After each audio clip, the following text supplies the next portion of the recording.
To the first CIT Tech for Business podcast. Today we're sitting down with Nate and Todd, and we're going to talk about multi-factor authentication. Our first acronym, we're kicking it off strong, MFA. Leading in, you guys. First off, let us know a little bit about you and what is MFA? Sure. Thanks, Kelsey. I am Todd. I am CIT's Chief Operations Officer. I am also our Chief Information Security Officer. I'll let Nate introduce himself and he can kick off the MFA overview as well. Yeah, and my name's Nate. I'm our Director of Cybersecurity here at CIT. Just help oversee the operational components of our department. So, multi-factor authentication, also known as two-factor authentication, is really at the core is basically another form of authentication, and there's multiple variants to this. But essentially, it's a mix of something that you have, something you know, and something that you are. And as long as you have two of the three of those to log into a system, that's what multi-factor or two-factor authentication is. So what does that look like? For something that you know is something likely going to be like a password or something like a PIN code. Then there's something that you are.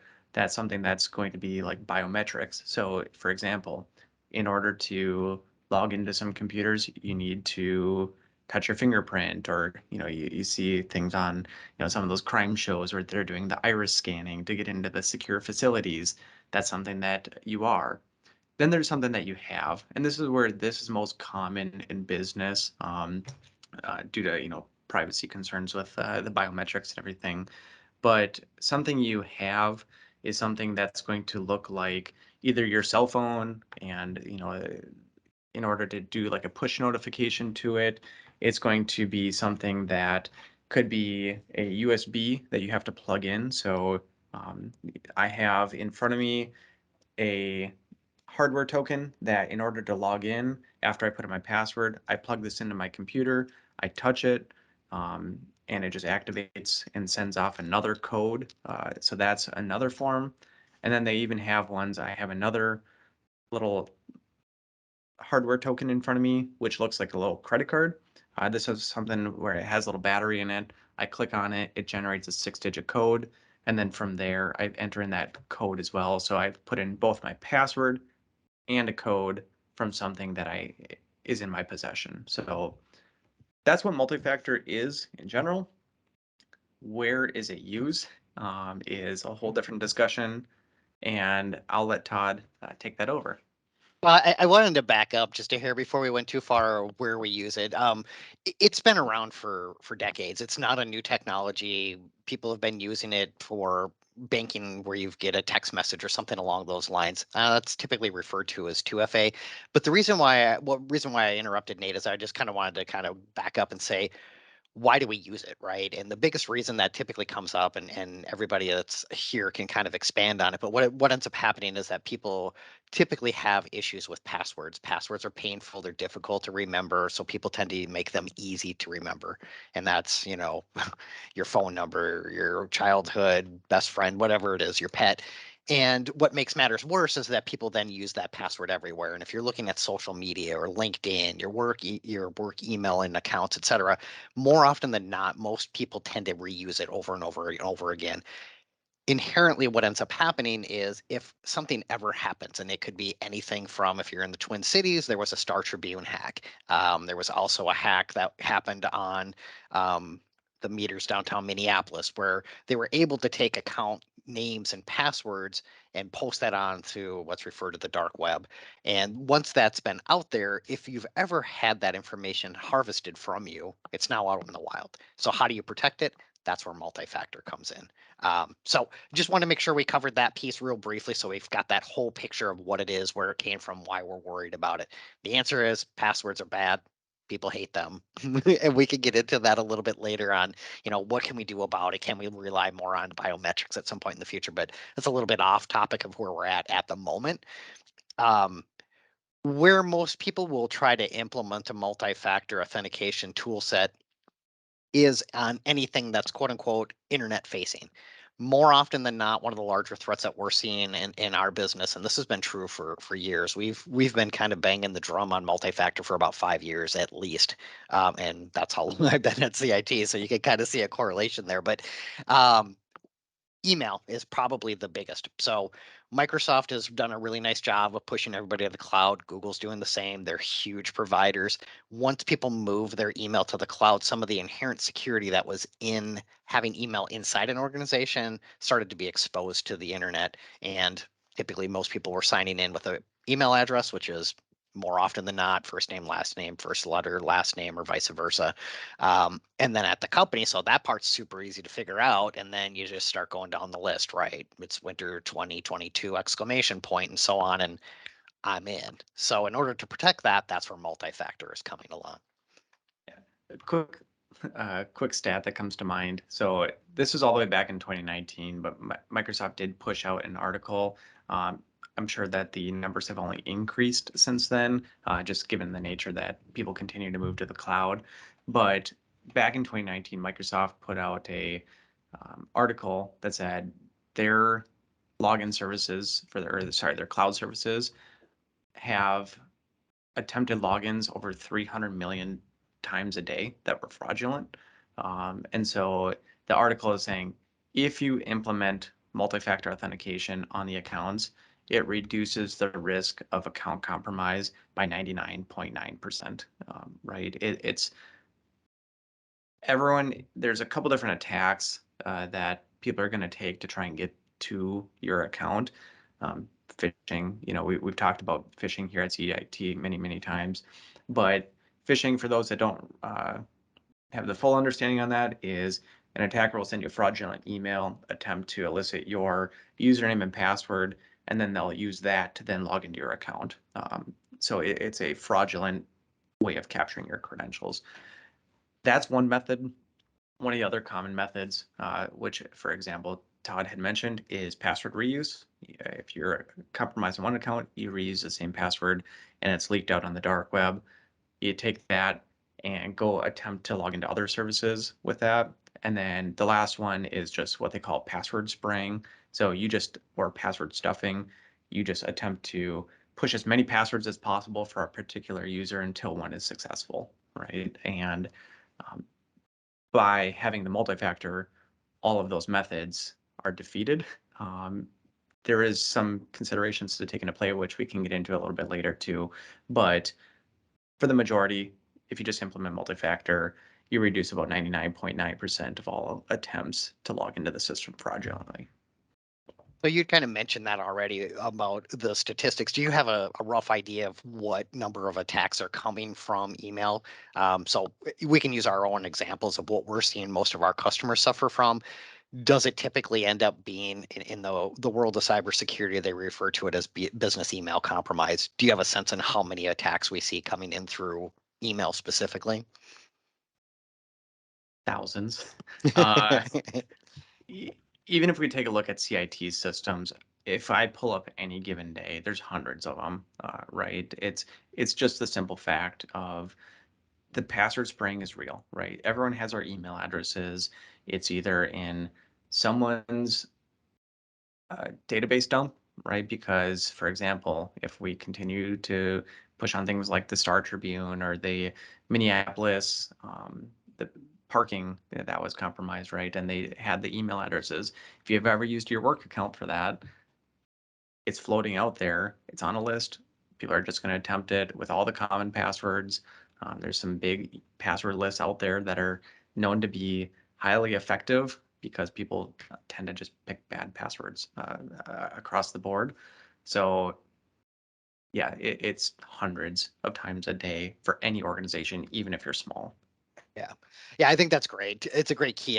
Once upon a time, we were used to talk about organization sites, and people used to say, "Hey, I'm way too small to be attacked," and that really isn't the case anymore. Statistically, it's something along the lines of 56-60% of all attacks happen against small businesses, and the reason is because it's easy. They don't always have the wherewithal, the technical ability to understand what they should be doing, and so on and so forth. So the attacks are real, and it does impact everybody.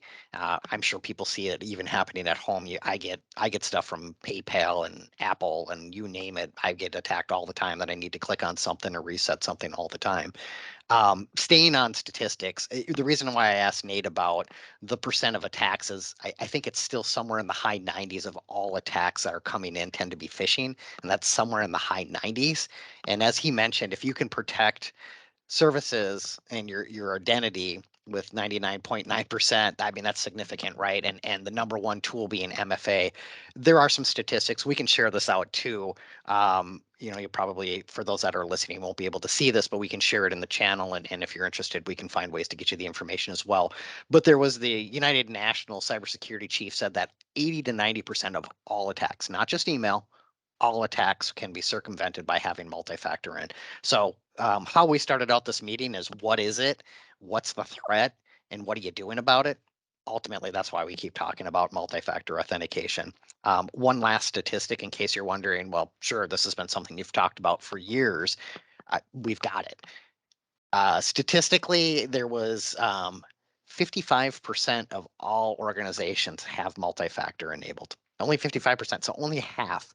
And even in those cases, a lot of times people are very picky and choosy on how they do it. So they may only do it with their tech team, or they may only do it with their administrators. And so small number of organizations, well, I shouldn't say small because half is a significant number, but half still don't have it. So it's a major problem. And it is still where we see most attacks coming from and can be circumvented by putting multi-factor in place. So I was Todd and actually, Nate, I have a question about that. You mentioned that there's over half organizations that don't have that. Why do you think that is? Like, what barriers are they looking at to be like, I don't have time to do MFA? Talk a little bit more as to why that's the case. I think that right, your question answered one of them. They don't see that they have time to implement it. Right? Is often these are slightly lengthier engagements. It doesn't need to be complicated, but the more time you put into ensuring that it's a smooth process, the smoother the adoption is going to be. It's easy to go into a system and say everyone has it on. That's where your user friction is going to come into play, and absolutely everyone is going to be upset that day as they are trying to sign into things. So user adoption is one of those items that you need to be pretty cognizant of when you're implementing it.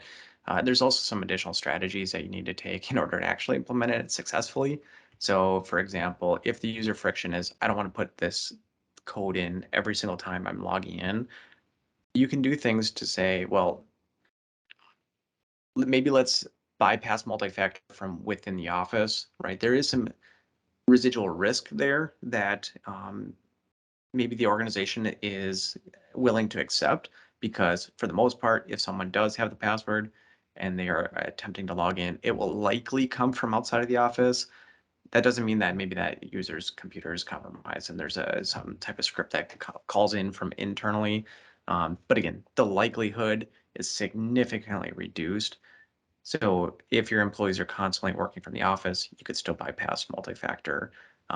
The larger you put that bypass, maybe it's the state, the the country, right? The bigger the risk becomes. But there are strategies that you can implement with that. I'd say the other one is cost. So there's a lot of different multi-factor solutions out on the market.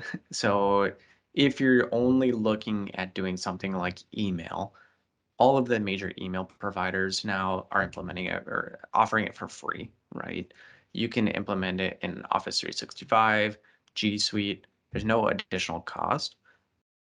If you're looking to use some type of third-party service, then you're going to start seeing those licensing costs for more of a per user cost there. And then the other component that I would say is, how far do you want to implement multi-factor across the organization, right?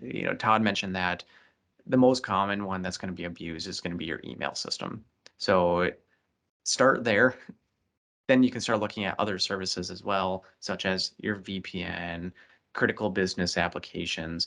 Once you start wanting to implement multi-factor on those additional systems, that's where some of the paid services come into play, because they do extend out to additional services and different protocols. So user friction, cost, and maybe I think the other big one that I'll let Todd maybe expand on a little bit more is executive buy-in.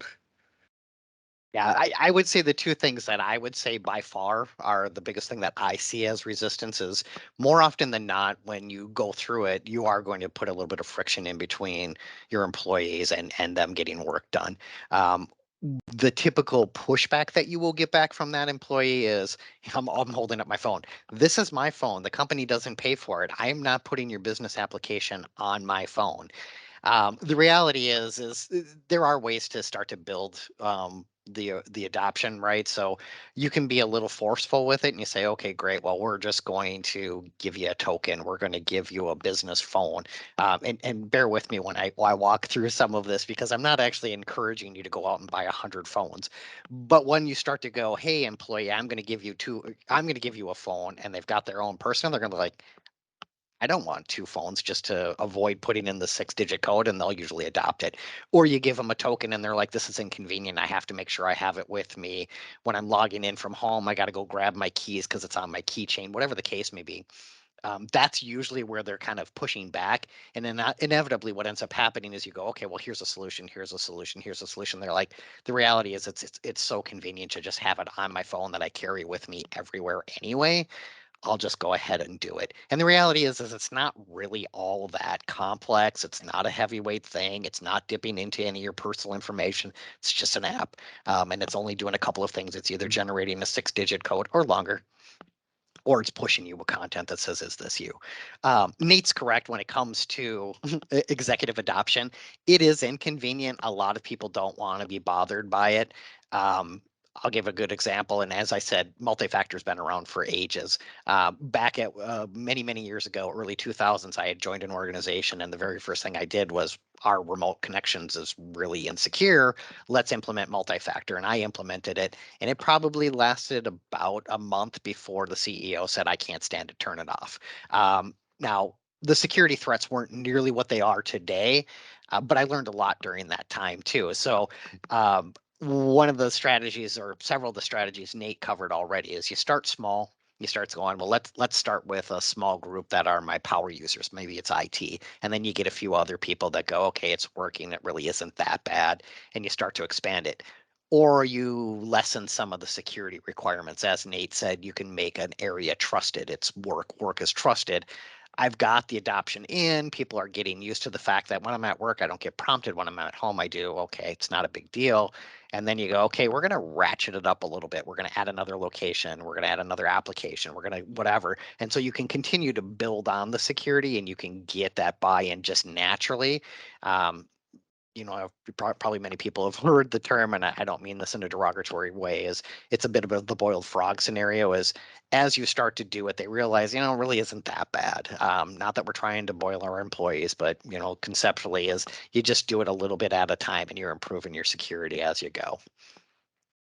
So one last user friction that I wanted to call out, it's not as common, but it does come up from time to time, is union policies. So if you want to have a employee start downloading an application on their phone, or start carrying around,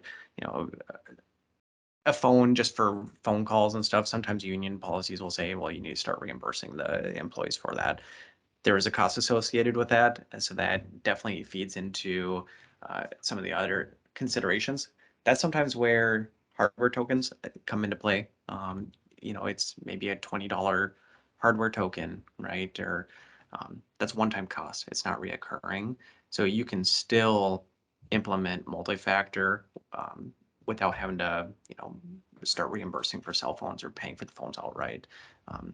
It's one that I don't commonly hear, but on more of the production environments, and I'm not going to get deep into compliance here, but things like CMMC, right? It's starting to ask for multi-factor. CMMC tends to be a lot of the manufacturing firms where there's a lot of union employees. So Yeah, I'll expand on the compliance piece too. I mean, there's a lot coming. If you're in any compliance industry, healthcare, finance, you name it, as Nate mentioned, manufacturing, it's going to be something that you're probably already experiencing. As I mentioned, you've been being prompted for an additional code from your bank for days, for weeks, months, years, whatever the case may be. It is coming. And this is just me expanding a little bit. In my opinion, compliance is coming and it's going to be expanding over the next 5 years. So there are going to be reasons why you're going to have to adopt something like this. So if the threat of cyber attacks isn't enough, there are going to be other things, and you can already see it's happening. So this is why I'm saying it. If you look over the last year, the Biden administration had come out and said the cyber attacks are getting worse and worse. We're spending tons of money. We're constantly under attack. What are we going to do about it? They built out an executive order and they specifically say, you got to have MFA. If that's not enough, the insurance companies are doing it too. So if you're looking at cybersecurity insurance, and almost everybody's asking for it at this point, they're going to be looking for it as well. Uh, as I'm going down this compliance thing, I'll wrap this up real briefly and I'll pass it back to Nate. But as you're looking at the compliance thing, I was actually working with one of our customers and they were going through the insurance process and they don't have any of the compliance from CMMC, healthcare, any of that. But the insurance organization had come in and they did what I would consider pretty much a full IT audit where they were looking at data diagrams, they're looking at security protocols. I mean, it was everything. So I actually went on site and met with the insurance adjuster just to make sure that we covered all of the information that we needed to cover. And it was significant. It took an hour. And obviously MFA is included in that. It's kind of the way life insurance used to be, where life insurance, you could just sign on the dotted line, off you went, you got a whole bunch of coverage.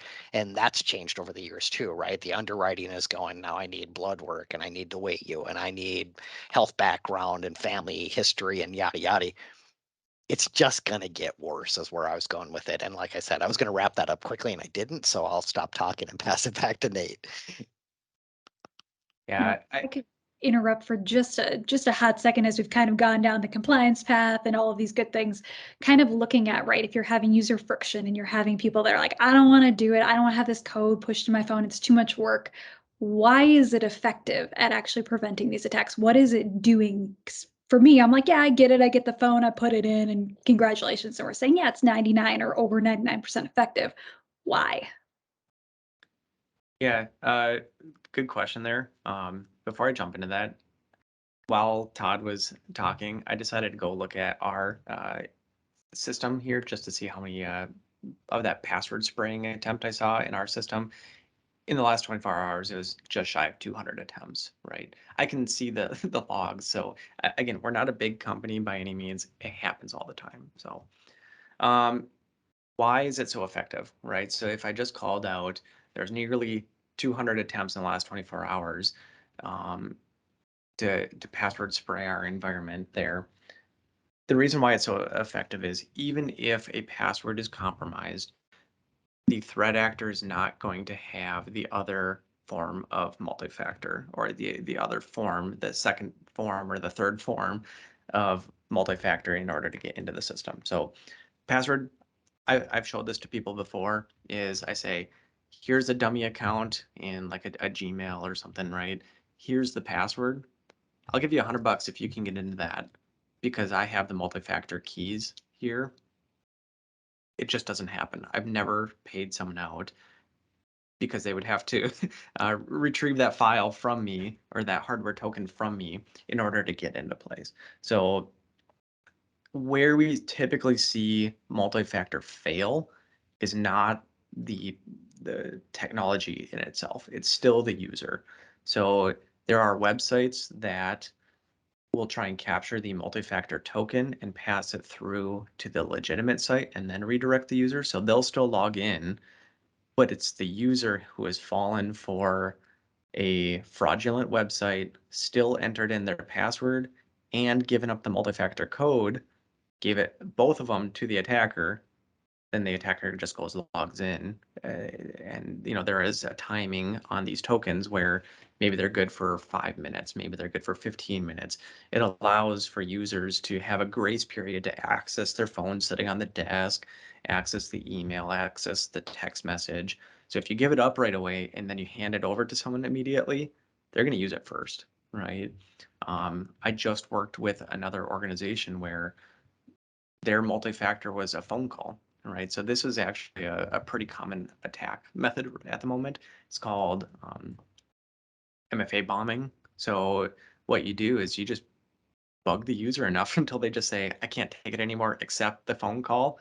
And that was the phone call that was the MFA prompt, and the attacker just logs in, right? So in the instance that I was looking at with that other customer, it was attacker tried to log in, was prompted with a 6-digit code.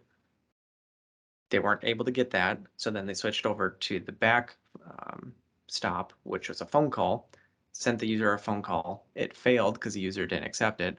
30 seconds later, sent another one. It failed. Sent the next one. The user said, I'm sick of this call, accept.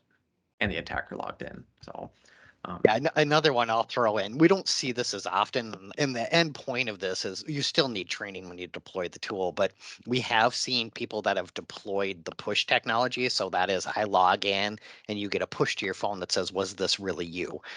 We have had people that have been attacked where someone was like, yeah, I just logged in, and they've allowed the attacker in even though they didn't personally sign in. So there is kind of a training aspect that goes with it.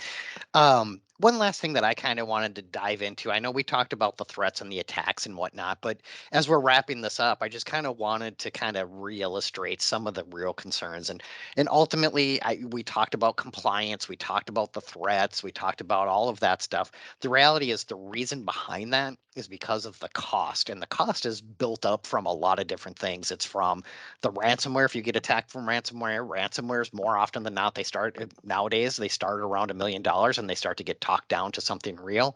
It includes downtime, it includes unproductive employees, etc.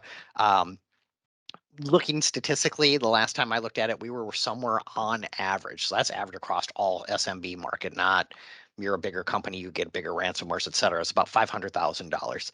Downtime, about 2 weeks. So that's fairly significant. And if I can deploy something like MFA and protect 90% to 99.9, it's something you really got to start to consider and go, boy, I can reduce my risk by $500,000 in a given year. That's probably something for a little bit of friction, a little bit of buildup. We can find a way to move forward. It's a good way to start looking at it and thinking about it and go, where do we go from here? yeah, and the one thing that I'd add to that is the cost is going to be dependent on the application or system that the threat actor is obtaining access to, right? So Todd was mentioning ransomware. That could have been multi-factor on a VPN, for example, right? Someone had a compromised password, attacker gets into the VPN. Most companies don't have a dedicated demilitarized or DMZ zone for VPN users. They just say, once you pass through, you have full access to the network. That's where those ransomware costs are going to come into play. It could be something like your email system, right? Someone's in there just obtaining data. Maybe it's a fraudulent wire transfer that they're trying to set up. Whatever that number is, it could be 10,000. It could be, I've dealt with ones that are $500,000 wire transfers, right?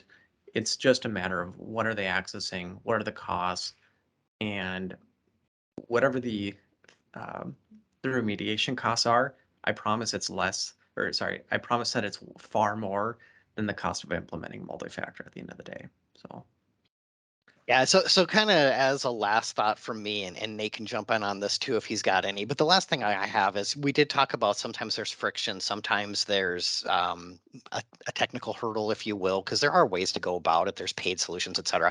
Obviously, if you need help, reach out to your trusted partners. There's a lot of help out there. There, of course, you can go do your Google searches as well. So in the end, when you need help, reach out to those that you trust and you can get some good support from. yeah, I guess my final closing thought is everyone's scared of user friction, but in almost every case, it ends up being more of a concern that doesn't always come to fruition, right? Is the impact is actually fairly minimal if you implement it correctly. So a lot of those concerns are unfortunately just not fully grounded based on facts, right? Just feelings. Awesome. Thank you so much, Todd and Nate, for sitting down and chatting about MFA and all of the things. And we could go into it. I'm sure that you guys would love to chat with anybody for an extended period of time about any of this, that we could tangent on a lot of things.